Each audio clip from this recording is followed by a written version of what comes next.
Imagine your best clients' commission stories effortlessly attracting your next high-end client. That's the power of a good storytelling framework. And today I'll take you through my proven DASTA framework for private jewelers and luxury brand owners on how to use past client stories and attract your next high-level client. Let's dive in. So I'm super excited to share the DASTA storytelling framework for private jewelers and luxury brand owners with you today. I've been teaching this for quite a while now inside my luxury clients on repeat program. It's part of the resources vault that all of my private clients get access to. And I've had such great feedback on the framework and the training that I'm now making this publicly available for free for the first time. So I hope you enjoy the framework. So DASTA really is for you to use if you're a luxury brand owner who's passionate about serving your clients, you sell incredibly high quality products, and you want to serve more luxury clients. Because if you implement the DASTA framework in your storytelling and in your marketing, you can't wait to serve more luxury clients, and they'll be coming to you once you implement this. Okay, so that's the goal of DASTA. DASTA also is a very helpful tool for you if you're a designer artisan. You have that proven high-end product, so you've sold it before, because that's one of the prerequisites for sharing a client commission. But now you want to look for a new way of attracting and retaining more of your dream luxury clients. So DASTA can certainly support you in that. And obviously, you know that showcasing your client commissions, your hero client commissions, I'll touch a little bit on that in a second. You know that sharing your commissions is a necessity, but you may not just know how to do it in a way that instead of generating just likes and comments from others, it actually generates inquiries about working with you, which is the ultimate end goal. So if you're all up for this, then we'll head straight into the training. So the DASTA framework is called DASTA because it starts with a D, an A, an S, a T, and A. Okay, so D stands for desire, A for amplify, S for story, T for testimonial, and A for approach. So let's take it one by one. Desire.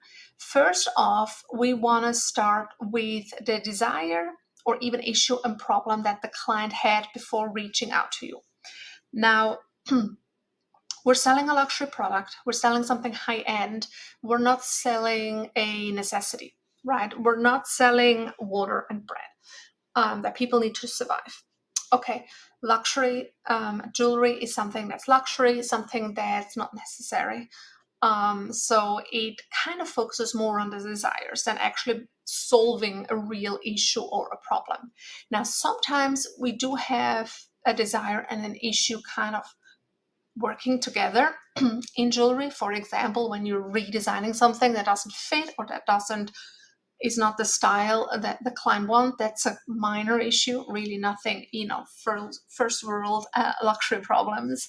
But I actually like to lead the story with the desire. Okay, what did the client want to achieve when they reached out to you? Right. So what issue or problem or desire did they have, and what did they want to achieve? The next step is then to amplify. So that desire is not enough. We want to really amplify it. And we want to amplify why you are the only person that can help that client. Okay, why you are uniquely positioned to be of assistance, how that the D aligns with what you do, the value of your business and prior projects. Okay, here we want to really kind of toot our own horn a little bit and amplify that you are the best jeweler for this problem, for this specific client. Okay, and this allows you to not only speak about the client, but also kind of position yourself as the expert, as the the uniquely qualified jeweler, and share your values and your approach with your broader audience. Okay, so we kind of really want to amplify that.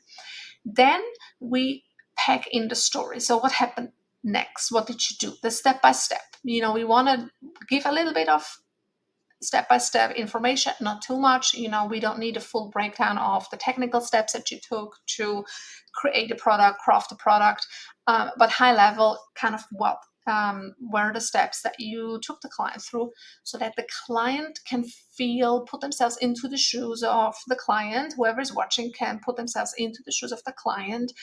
And we always have to remember that potential clients watching your communications, your marketing, your stories, they are not jewelers. Okay, yes, you may have other jewelers watching the stories and commenting on it, but we're not on social media for them. We're there to sell. So you're very likely not selling to other jewelers.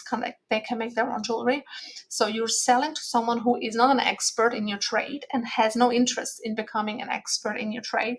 They just want to know what are the steps. So to build that trust, and also to understand and feel more comfortable in working with a private jeweler and working with you. So they want to understand what's happening. So we want to take our viewer through the story of what happened.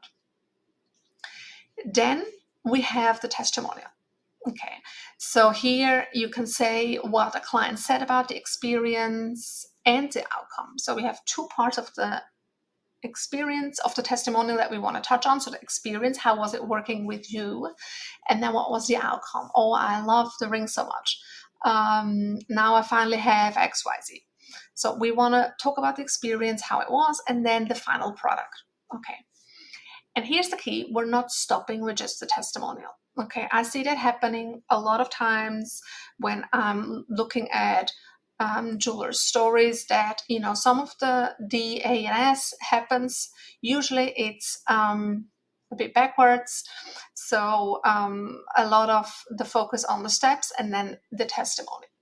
But we don't want to stop with the testimonials. Testimonial is crucial, but then we have to tell people what to do next. Okay, and the call to action, what to do next, will differ depending on how you run your business. But it's very possible that you want them to reach out to you to chat about their next piece of jewelry. Okay, so you really want to be very simple and clear in describing how the viewer or the reader, whatever format you're using the DASTA framework for, can approach you if they have a similar desire. Okay, you invite them to contact you. Okay, we're in luxury. We're not pressuring people. We're not on our knees. Please buy from me. That's not the energy that we're spreading. That's not the people that we're looking for working with either. Okay, we invite them. You're invited to contact me. Okay, make it clear and make it as easy as possible to reach out. I prefer to just give one or two ways to contact you, and it should also be clear, not just from the CTA, but from wherever you're posting this, the profile or the channel that you're posting your DASTA story on. Make it clear and easy. There should be a way to connect with you and to reach out to you. Okay, we want to be very clear. So for example, you say, book your complimentary consultation today. Then tell them where the link is and actually make sure the link is working. Okay, so we want to then approach. We always, at the end of the story, whether you're using the DASTA framework in a post, in a written post, in a video, in a slideshow, in a carousel, or maybe even in a story, shot by shot, going through the DAST and A. So you can click through or swipe through. You want to make sure that at the end you always finish up with a clear call to action, and that's best situated in the last part of your story where we talk about the approach. Okay, that's after the testimonial. All right, so you've shown them everything. You show them the client, what they wanted to come in the desire or the issue, problem that the client had, so people can identify, oh, I have that desire as well. Oh, that's something I have been looking for forever. Then you amplify. You position yourself as the uniquely positioned to be of assistance to this client. Okay, you are it. So you are the best uniquely positioned person to be of assistance, and then you take them into what actually happened. And we want to be very clear here that I believe you should go from the top, from your top clients, the ones you've liked the most, want to work with forever. You'd love to have 10 of those. These are the client commissions that you're showcasing, okay? You're showcasing the best clients that you have and the best product or most interesting product for you as well, okay? Because when you select this client, you want to make sure it's something that's actually, if it brings you in new clients like that, it's something that you would want to do, okay? So let me give you an example. If, for example, you've been doing a lot of bespoke commissions, but also for women that buy something for themselves, but you also have some commissions where you did engagement rings, and maybe engagement rings isn't your thing, right? There's nothing right or wrong. There's no shame on anyone who does engagement rings, but maybe you do not like engagement rings. Maybe it's good money, but it's not something that you see yourself doing for the next 10 years. And if you could choose, wave a magic wand, could choose which next top client you want to attract, then it wouldn't probably be someone looking for an engagement ring. Okay. By all means, do not put an engagement ring into this framework and use it. Okay, be very selective on which clients and which products and which commissions you showcase through your DASTA. Because if this works, and this works, it will work for you. You will be bringing in the wrong clients. Okay, so we want to be very selective. And you're in luxury, you're high end. You don't need 500 client showcases. You're not selling a course, a digital something for $29. Okay, you don't need thousands and thousands of testimonials. You need a couple good ones. 3 is ideal, but I'd rather have one very nice client with a commission that you just absolutely love, and you use that as a client showcase. Okay, nobody in luxury needs to see 500 reviews in order to decide whether they want to work with you. Okay, the luxury brain, the luxury client's brain doesn't work like that. They don't need endless validation from others who are not like them to make a decision whether or not they want to spend money with you. Okay, a select few clients that they can identify with, yes, that will move the needle and they will reach out.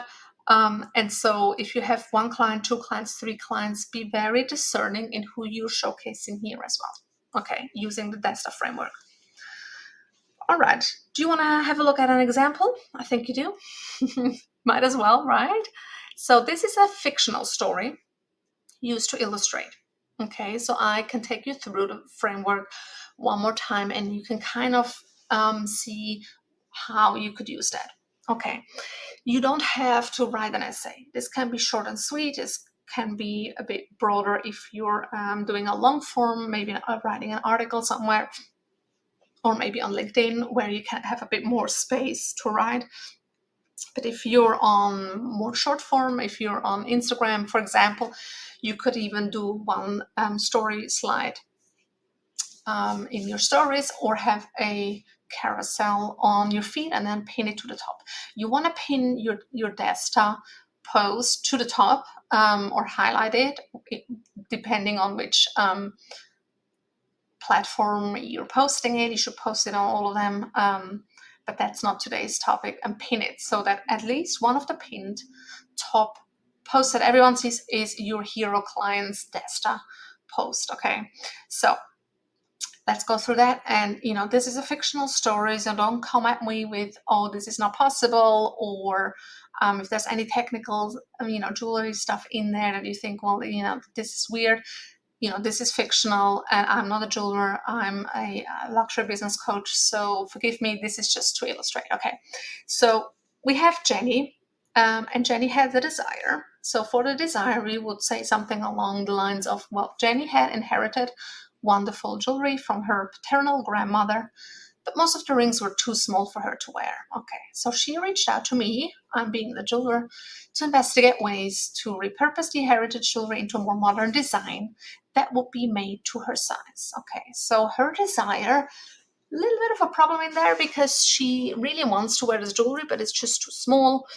And it wasn't quite her design, so she wants something a little bit more modern and to her size. So that's what she reached out to me. And then as the viewer, I'm like, oh yeah, I've got this ring that I don't like, but that has a lot of emotional meaning to me. So maybe I should. That's a good idea. Could actually go to a jeweler and have it remade into something new. Who knew that that was possible? When you're a jeweler, you're around these desires and solutions all the time. But for a client who is not buying jewelry every day, they may not know. So it's always good to kind of have that aha effect in the desire as well. Okay, that's actually possible. Okay, then we want to amplify. And so as a jeweler, I would then say, well, creating new designs from heritage jewelry is one of my favorite things about being a bespoke jeweler. It's all about respecting the old pieces while crafting a modern, more wearable memory for Jenny. Okay, so that's kind of me positioning myself as this is stuff that I'm doing, and this is my jam, and I'm the person to work with if you want to achieve that. Then we head into the story. So you could then say, well, I work with Jenny on 3 options for a cocktail ring design incorporating all of her grandmother's rings. All rings were polished, the old gold was melted and repurposed into a bigger sized ring. Whatever your, probably the first melt the old gold and then polish it, whatever, you get the drift. Okay, so kind of the step by step. And that's about the level of detail that we want here. So I want to know, did you do it yourself? Did you outsource it to another studio? But things like that, high level, okay, not the technical kind of things. Then we want to have a short testimonial to fit in here. And of course, if you have a longer testimonial or a video, you can always share that on your website for people to view. But here in DASTA, we would have one slide or one segment for testimonial. So in our case, here's fictional example. We have Jenny. Jenny was absolutely in awe of her new ring. I'm never taking this off again, said Jenny. My grandma is now always close to me. Okay, so that's kind of the experience and kind of the outcome, the result of her desire. Like we've made her desire come true. Okay.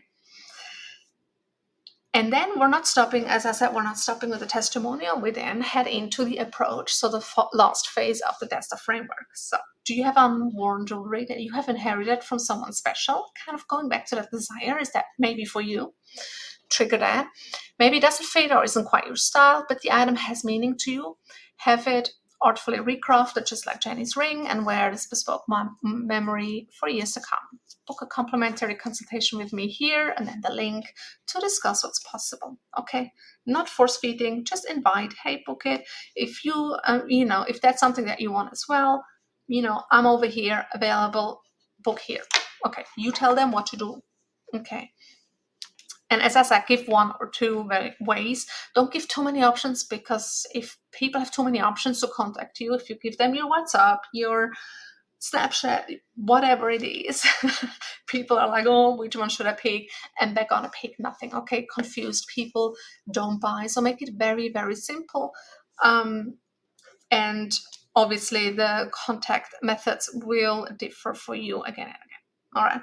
I also wanted to share with you one of the DASTA posts that one of my clients has made after working with me and having going through this training as well. I'm blurring a couple of things to protect my clients and their clients' privacy, but I wanted to take you through a real life example.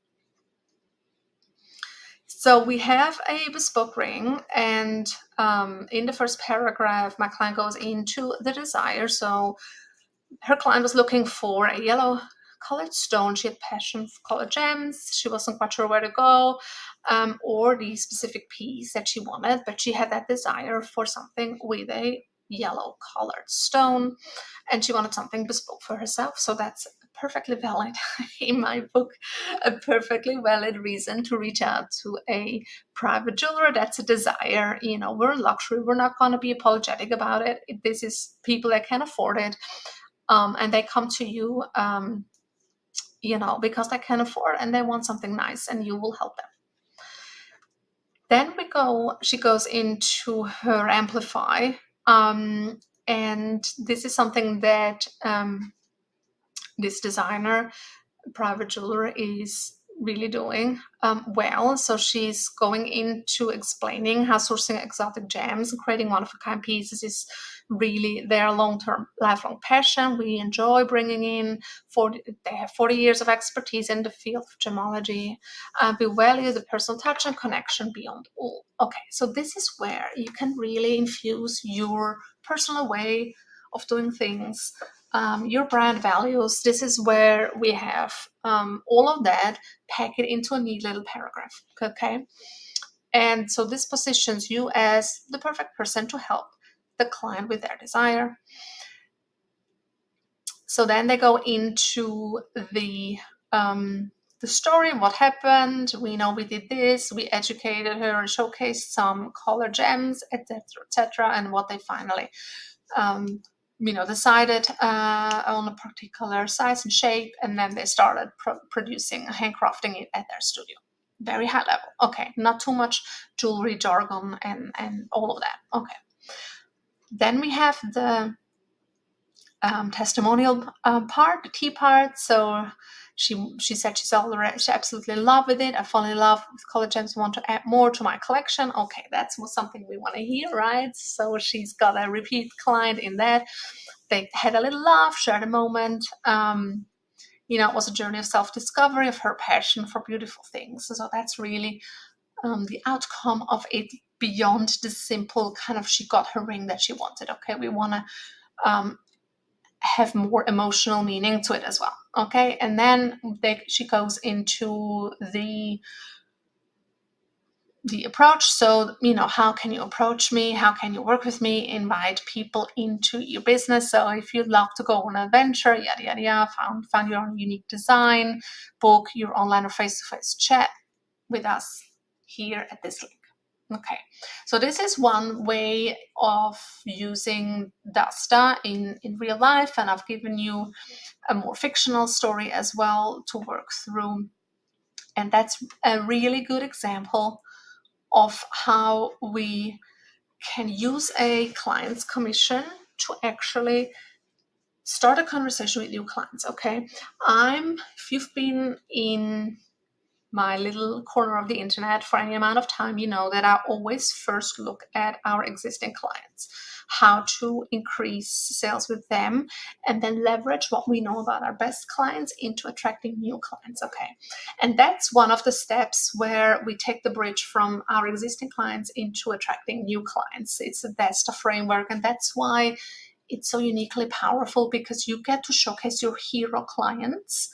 Okay, as I said, you don't need 500 clients to showcase. You need, a couple, so people know that you can be trusted. You're actually running a business. You're not a scammer somewhere on the internet, selling people Swarovski crystals as diamonds, things like that. That's not you. So we just need to first establish that. That's easily done with one client story, where actually you can showcase that you have worked with clients before. And then we're building that trust, the trust in your expertise, but the trust also in your process, so people understand what you can do, how you do it, and how they can do it with you. Okay, always end, I'm very, very clear on that, always end your DASTA framework with the invitation to work with you. Okay, we're not on our knees, we're not desperate for clients, we are luxury brand owners, and we invite people to come work with us. Okay, if they see the value, perfect. If you're someone that they want to work with, they should book a call. And if not, if they can't afford, if there's no desire, they just read your post and they move on. So that's the framework. This is, as I said, the first time I'm making this publicly available outside of my luxury clients on repeat program, where I help private jewelers and luxury brand owners really build that dream business and that recurring clientele, luxury clientele first, and then in a second phase expand that into only attracting new high-end clients. And in our third phase, we always look at how can we work smarter and not harder. So that's luxury clients on repeat in a nutshell. It's a very specific one-on-one container program working with me personally, and that's only for high-end luxury brand owners that really aspire to take their brand to that next level of clientele. And if that's something that's interesting to you, reach out to me. You can DM me over on Instagram at Marian_van_der_Kruid. You've got all the details in the video description. So reach out and let's have a chat if maybe working together will be beneficial for you and me as well. All right. I hope you enjoyed the DASTA Framework training. If you use it on any social media channel, tag me so I can give you a like, a thumbs up, or share it out with my wider network. I would love to see how you implement the DASTA in your marketing, and I hope you get lots and lots and lots of luxury clients out of it. See you in the next one.